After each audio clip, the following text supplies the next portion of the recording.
Hello everyone, welcome to our channel. आज के video में हम डिस्कस करेंगे how to make notes for UGC NET. हालांकि यहाँ पर नोट्स मेकिंग की बात की जाएगी, लेकिन ज़रूरी नहीं है ये सिर्फ यूजीसी नेट वालों के ही काम आए। अदर एग्ज़ाम जैसे एसएससी के लिए कैसे नोट्स बनाए, या यूपीएससी के लिए, या फिर स्टेट पीसीएस या एनी अदर एग्ज़ाम के लिए आपको नोट्स कैसे बनाने हैं, तो यहाँ पर एक आइडिया मिल जाएगा। तो नोट्स के लिए अगर बात की जाए तो आपको क्या है, पहले सोर्सेस इकट्ठे करने होते हैं। पहले आप सोर्सेस को कलेक्ट कीजिए डिफरेंट जगह से, जिसमें बुक्स हो सकती हैं, न्यूज़पेपर हो सकते हैं, मैगजीन हो सकती है। आपको किस चीज़ के नोट्स बनाने हैं उससे रिलेटेड आपको कंटेंट यहाँ पर पहले सोर्सेस इकट्ठे करने होंगे। देन इसके बाद आपको बुक्स वगैरह की रीडिंग लगानी होगी। कम से कम 2 बार तो रीडिंग ज़रूर लगानी पड़ेगी, क्योंकि पहली बार की रीडिंग में तो चीज़ें क्लियर ही नहीं हो पाती हैं। कोई विद्वान ही होगा जो पहली बार में पढ़ के नोट्स बना दे। तो यहाँ पर क्या है, मिनिमम 2 बार क्या है आपको रीड आउट करनी है बुक्स, या कोई और नोट्स वगैरह हैं। आप किसी के नोट्स फॉलो मत कीजिए, अपने सेल्फ नोट्स बनाइए। हाँ, रेफरेंस के लिए आप उनको देख सकते हो। तो यहाँ पर आपने 2 रीडिंग लगाई। देन इसके बाद आपको क्या करना है, जितना हो सके आपको गूगल का यूज़ करना चाहिए, क्योंकि कुछ चीज़ें ऐसी हैं, डेफिनेशंस हैं या वर्ड्स हैं जो आपको क्लियर नहीं हो रहे हों, तो आप तुरंत गूगल कीजिए उनको और उनको पढ़ने की कोशिश कीजिए। या ऐसे कुछ आर्टिकल्स वगैरह होते हैं जहाँ पर काफ़ी अच्छा आइडिया आपको मिल जाता है। देन आपको क्या करना है, पेज के एंड में क्या है, आपको कुछ जगह छोड़नी है। पेज के एंड में या फिर टाइटल के एंड में, मीन्स कोई टाइटल है, सब टाइटल है, और उस फॉर एग्जांपल आप क्या है फंडामेंटल राइट्स के नोट्स बना रहे हो पॉलिटी में, या फिर ज्योग्राफी में बना रहे हो, आप रॉक्स के नोट्स बना रहे हो। तो इसमें क्या है, फंडामेंटल राइट में आपने आर्टिकल 14 लिखा। आर्टिकल 14 लिखने के बाद आपका जैसे पेज भर गया ये, तो इतना पेज भरा तो आपको थोड़ा जगह छोड़नी पड़ेगी, क्योंकि कुछ क्या है करंट अफेयर से रिलेटेड इंफॉर्मेशन जो भी आती है आप उसमें ऐड कर सकते हो। या एक चिट आती है, वो आप यहाँ पर क्या है स्टिकी नोट्स आते हैं वो लगा सकते हो। जैसे रॉक्स में आपने क्या है इग्नियस रॉक पढ़े, अब इग्नियस रॉक से रिलेटेड क्या न्यू इन्फॉर्मेशन कुछ न्यूज़पेपर में आई, तो देन आप स्टिकी नोट्स की हेल्प से क्या है यहाँ पर चिपका सकते हो। देन इसके बाद आपको क्या है पॉइंट टू पॉइंट लिखना है, कोई पैराग्राफ नहीं लिखना है। पॉइंट टू पॉइंट लिखेंगे चीज़ें क्लियर होगी, और जितना शॉर्ट लिखोगे उतना फ़ायदा होगा। यहाँ पर जितना यूज़ हो सके एब्रीवेशंस का उतना यूज़ कीजिए, क्योंकि आप कैन नोट पूरा लिखोगे। देन यहाँ पर शॉर्ट में कांट लिख सकते हो, या अदर चीज़ें जैसे सिंपल लिख सकते हो। जितना आप शॉर्ट बनाना चाहें नोट्स को उतना शॉर्ट बना सकते हैं। ज्योग्राफी वाले हैं तो आप डायग्राम और मैप्स का ज़्यादा से ज़्यादा यूज़ कीजिए। एंड देन फ्लो चार्ट बनाने की आपको टेक्निक आनी चाहिए कि फ्लो चार्ट कैसे बनाया जाता है, किसी एक चीज़ को दूसरे से लिंक कैसे की जाती है। जैसे हमने हिस्ट्री पढ़ाई थी, हिस्ट्री में क्या है फ्लो चार्ट का यूज़ किया था कि फ्लो चार्ट कैसे बनाते हैं। जैसे फॉर एग्जांपल हिस्ट्री में हमने पढ़ाया था, जैसे आप उदाहरण के लिए वर्धन वंश ले लीजिए। वर्धन वंश में क्या है, इसके फाउंडर थे प्रभाकर वर्धन। देन फिर उनके 2 बेटे हुए यहाँ पर, राज्यवर्धन एंड हर्षवर्धन, और इनकी एक बहन थी जयश्री। देन राज्यश्री की शादी किसके साथ हुई, यहाँ पर ग्रहवर्मन के साथ। एंड देन ग्रहवर्मन को किसने मारा, शशांक ने मारा। शशांक कहाँ का शासक था, गौड़ नरेश था। तो फिर उसको उस राज्यवर्धन बदला लेने गए, राज्यवर्धन को भी मार दिया। देन हर्षवर्धन ने इसको मारा। तो आप इस तरह से एक फ्लो चार्ट बना सकते हो। तो फ्लो चार्ट की हेल्प से आप पूरी कहानी को समझा सकते हो।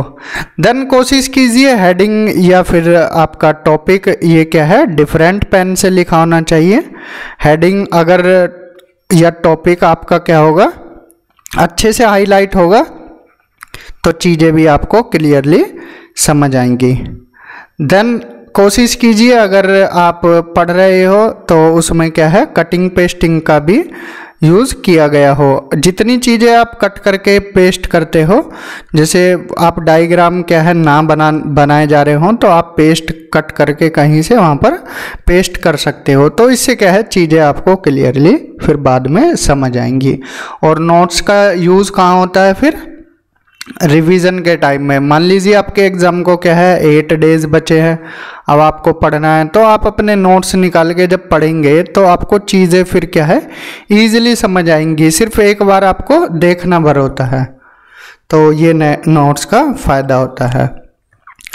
तो यहाँ पर डेमोन्स्ट्रेशन के लिए कुछ नोट्स दिखाए गए हैं, जैसे ये ज्योग्राफी के नोट्स हैं। स्ट्रक्चर ऑफ अर्थ्स इंटीरियर, यहाँ पर ये नोट्स बनाए गए हैं अर्थ की इंटीरियर के स्ट्रक्चर से रिलेटेड। तो ये हेडिंग हो गया। देन इसके बाद इसमें हमको क्या क्या पढ़ना है, फ्रंट पेज पे हमने वो सब लिखा है, जैसे basic information about earth interior, कौन कौन से सोर्सेज है जो प्रोवाइड करते हैं नॉलेज किससे रिलेटेड, अर्थ इंटीरियर से, जिसमें आर्टिफिशियल सोर्सेज में डेंसिटी, टेम्परेचर, प्रेशर है, and evidence from theories of the origin, and natural sources में वोल्केनिक इरप्शन और सिस्मोलॉजी। अब सिस्मोलॉजी में आप पी वेव्स, एस वेव्स और एल वेव पढ़ोगे। Then chemical composition and layering system of the earth, जिसमें Suess की हाइपोथेसिस थी, जिन्होंने सियाल, सीमा और नीफे के बारे में बताया था। एंड स्ट्रक्चर ऑफ द अर्थ जो प्रेजेंट में है उसको क्रस्ट, मेंटल और कोर। फिर देन इनको भी आप सब डिवाइडेड कर सकते हो और कुछ इंपॉर्टेंट फैक्ट्स और डेफिनेशंस भी लास्ट में लिख सकते हो। तो आप एक पूरा ब्लूप्रिंट बना के क्या है नोट्स को बना सकते हो। जैसे फॉर एग्जांपल बेसिक इन्फॉर्मेशन है, आपको पूरा कुछ नहीं लिखना है, लिथोस्फेयर की डिफाइन लिखने बैठ गए। जैसे लिथोस्फेयर के बारे में आपको सिंपल पता है, क्रस्ट का ऊपरी पार्ट होता है पूरी क्रस्ट, एंड जो विस्कस पार्ट होता है पर मोस्ट मेंटल का, उसको क्या है लिथोस्फेयर बोलते हैं।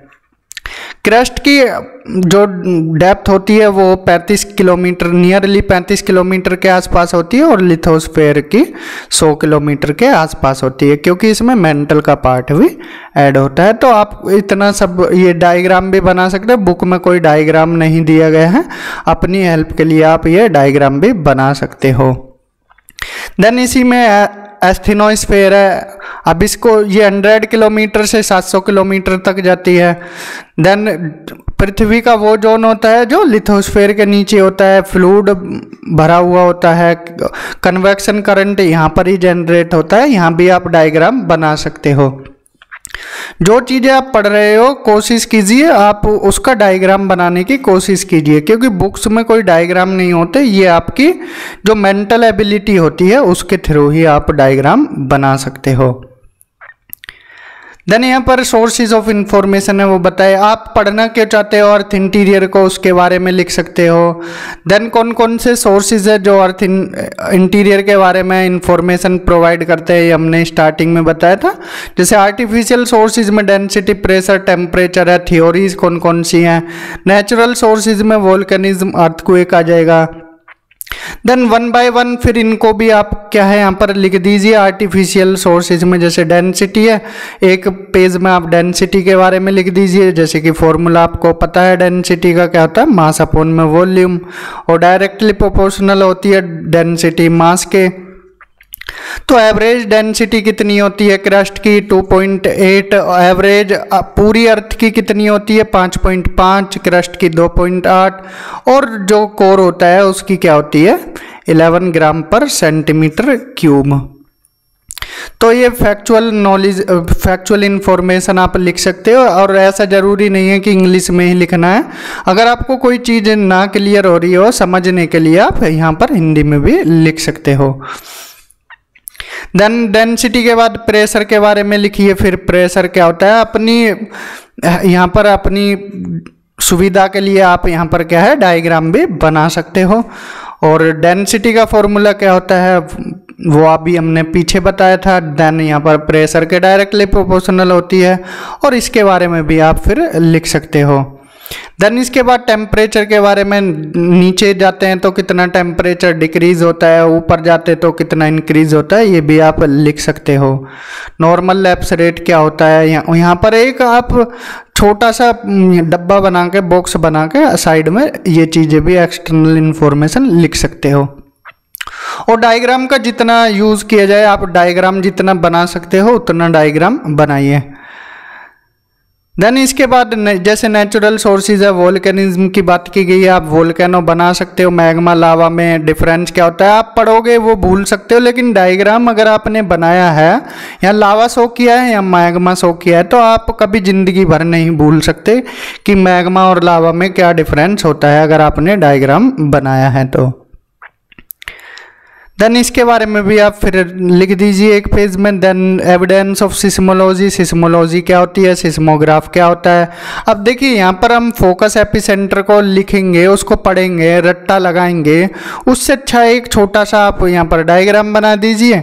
यहाँ ये एपिसेंटर है और जो सेंटर में होता है वो फोकस है, क्लियर, आपको कुछ रट्टा मारने की ज़रूरत नहीं है। देन सिस्मिक वेव्स कितनी तरह की होती हैं, सिस्मिक वेव होता क्या है, ट्रिमर्स होती हैं। देन इसके बाद पी वेव्स क्या होती हैं, एस वेव, सेकेंडरी वेव्स क्या होती है और सरफेस वेव्स क्या होती हैं। और यहाँ पर बॉडी वेव्स पूछ लिया, जैसे इनका दूसरा नाम भी आपको यहाँ लिखना होता है क्योंकि सेकंड नेम से, जैसे एल वेव पूछ लिया आपने यहाँ, तो ये तीनों पढ़े थे। एल वेव क्या होती है, अगर आपने लिखा है तो चीज़ें आपको क्लियरली समझ आ जाएंगी। देन पी वेव्स के बारे में शॉर्ट में लिख दीजिए। पी वेव को क्या बोलते हैं, लॉन्गिट्यूडनल वेव्स और कंप्रेशनल वेव्स बोलते हैं। सम एनालॉगस किसके होती है, साउंड वेव के। देन यहाँ डायग्राम बनाइए। क्वेश्चन कहाँ से पूछे जाते हैं, पी शैडो जोन कितना होता है, 105 से 145 तक। और पी शैडो जोन में कोई नो डायरेक्ट पी वेव्स होती हैं। और एंगल अगर पूछ लिया जाए, डिफरेंस पूछ लिया जाए तो कितना होता है, 145 से 105 के बीच में 40 डिग्री का। सॉलिड मटेरियल में फास्टेस्ट चलती हैं, तो ये आप जो रेलिवेंट पॉइंट है उनको लिखिए, पूरी कथा लिखने की कोई ज़रूरत नहीं है। सेम सरफेस वेव में ऐसे ही लिख सकते हो, सरफेस वेव का शैडो जोन, और सेकेंडरी वेव के बारे में भी लिख सकते हो। केमिकल कंपोजिशन लिख सकते हो, सुएज की हाइपोथेसिस, सियाल सीमा, नीफे क्या होता है, एक डायग्राम में ही आपको क्लियर हो जाएगा। यहाँ डेंसिटी लिख सकते हो आप, और सियाल क्या होता है, सीमा क्या होता है, नीफे क्या होता है, इनकी फुल फॉर्म भी लिख सकते हो। सियाल जैसे सिलिका एल्यूमिनियम, सिलिका मैग्नीशियम और निकिल फेरियम। तो ये सब लिखने के बाद इनको वन बाय वन आप डिफाइन कर दीजिए। सियाल सीमा, नीफे क्या होता है, हैवी मटेरियल कहाँ पाया जाता है। देन इस अर्थ की स्ट्रक्चर के बारे में बता दीजिए, क्रस्ट, मेंटल, कोर। और देन इसको आप क्या है यहाँ पर अपनी सुविधा के लिए 3D की जगह फिर 2D में भी बना सकते हो। जैसे इनर कोर है, आउटर कोर है, lower mantle, upper mantle, lower crust, upper crust. इनकी डेंसिटी लिख दीजिए, कौन सी लाइन इनको अलग अलग करती है, कॉनरेड, मोहरोविकी, रैपिटी, गुटेनबर्ग और लेहमन। आप इसकी कोई ट्रिक भी बना सकते हो, जैसे CMRGL है। अपनी सुविधा के लिए कोई भी ट्रिक यहाँ पर बना सकते हो। देन क्रस्ट, मेंटल, कोर के बारे में लिख दीजिए। एक पेज में पॉइंट टू पॉइंट लिखना है, ज़्यादा कुछ आपको यहाँ पर लिखना नहीं है। तो ये था ऑल अबाउट नोट मेकिंग के बारे में कि नोट्स कैसे बनाए जाते हैं। तो ये जो नोट्स हैं ये सिर्फ डेमोन्स्ट्रेशन पर्पज़ के लिए हैं, कंप्लीट नोट्स नहीं है। कुछ चीज़ें इसमें स्किप की गई हैं, छोड़ी गई हैं। अगर आपको अभी भी कोई भी क्वेरी या डाउट हो, आप यहाँ पर इंस्टाग्राम पेज को फॉलो कर सकते हो। ईमेल आईडी दी गई है, ईमेल आईडी पर आप जो आपकी डाउट क्वेरी है वो सेंड कर सकते हो। टेलीग्राम ग्रुप ज्वाइन कर सकते हो। एंड जो यूट्यूब चैनल है हमारा, इसके नीचे आप क्या है कमेंट भी कर सकते हो। आपकी जो भी कोई क्वेरी या डाउट रहेगा उसको सॉल्व करने की कोशिश की जाएगी। तो आज के वीडियो में इतना ही, मिलते हैं नेक्स्ट वीडियो में। Till then bye, have a good day.